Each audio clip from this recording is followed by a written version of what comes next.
කිසිවෙකුට සම කරන හැකි ලංකාවේ විශාලතම ලැප්ටොප් එකතුව දැන් iMac LK අපෙන්. ඉතින් ඔබ අපි කවුරුත් දන්නවා ශ්‍රී ලංකා ක්‍රිකට් කණ්ඩායම. ඔයාලගේ ෆෝන් එකක් අතේ තියෙනවා නම් මේ වීඩියෝ එක බලන ලොන්තයෝ කියලා Google එකේ සර්ච් කරන්න. දැම්ම ගිහිල්ලා. Google තියෙන්නේ. Google එකේ ගිහිල්ලා LO ලොන්තයෝ LOTHA ලොන්තයෝ කියලා Google එකේ සර්ච් කරන්න. ලෝකේ එකම ක්‍රිකට් කණ්ඩායම ලොන්තයෝ කියලා ගැහුවම් පස්සේ, ඒ කියන්නේ අපහාසයක් කරන් පස්සේ ශ්‍රී ලංකා ක්‍රිකට් එකේ නම වැටෙන එකම රට ගිහලා ගහලා බලන්න ලොන්තයෝ කියලා ගහපු ගමන් ශ්‍රී ලංකා ක්‍රිකට් ටීම් එකේ ඔෆිෂියල් විකිපීඩියා ලින්ක් එක එන්නේ.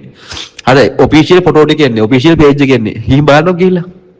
හරි ඒ තත්ත්වයට වටලා තියෙන ක්‍රිකට්. ඉතින් මේ ක්‍රිකට් වැඩිවීමට හේතුව මුන්ට ක්‍රිකට් සෙල්ලම් කරන්න බැරි එකක් නෙමෙයි. මුන් එක්කුණෙක් නෑ පඩශෝකාරයෝ.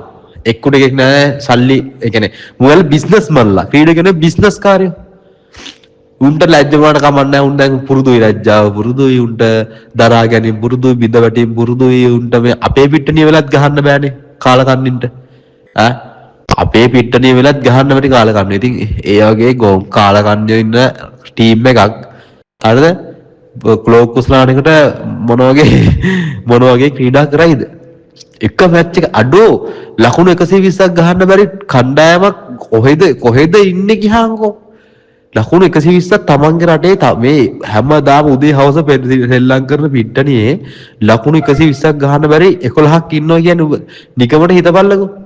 ඉතින් ඒ වගේ ගෝතයෝ ටිකක් ඉන්න රටක් තමයි මේ ශ්‍රී ලංකා ක්‍රිකට් කණ්ඩායම. මේක කාලා තියෙන පරිපාලනය විසින් තරජ්ජාසුරු ලක්ෂ 50ක් පඩි ගන්නවලු මාසෙට. ඇද්ද දන්නේ නැහැ ලක්ෂ 50ක්. ඉතින් ඔය එක සම්මිසිල් වල රුමුන් හොර 70. ඉතින් මුන් මේක කාලා ඉතින් මිනිස්සු දැනගන්න ඕනේ පුකේ ඉත්තෑ තියෙන ඉන්නේ 6ක් 4ක් ගහව ගමන් අනේ මෙයාලා හරි හොඳයි මෙයා නම් අද ගැහුවා. ඒ වගේ ගොතෝ ටිකක් ඉන්නෝ නේද? අන්න උන්ව ගෙනල්ලා පුකේ පුච්චලා දාන්න ඕනේ. පුකට ගිරිපෙල්ලක් කොබලා දාන්න ඕනේ ක්‍රිකට් බෝඩ් එක ඉස්සරහා. ඒ වගේ මුංග. ඉතින් ඒක තමයි කියන්නේ. ඉතින් ශ්‍රී ලංකා ක්‍රිකට් බිඳ වැටලා ඉත්තව හින්දාම තමයි. ඔහුන් ගණන් ගන්න නැතුව අවුරුද්දක් හිටියනම් එකක්වත් මැච් බලන්න නැතුව උඹලා ඕන උත්තර කරගන්නයි කියලා වෙන ක්‍රීඩාවක් බලාගෙන හිටියනම් ඔහොම වෙන්නේ නැත. ඒකත් මතක් කරන්න. ඉතින් ඔබලත් මේක හිතන අදහස පහතින් දක්වන්න අමතක කරන්න එපා. කිසිවෙකුට සම කරන හැකි ලංකාවේ විශාලතම ලැප්ටොප් එකතුව දැන් iMac LK අපෙන්.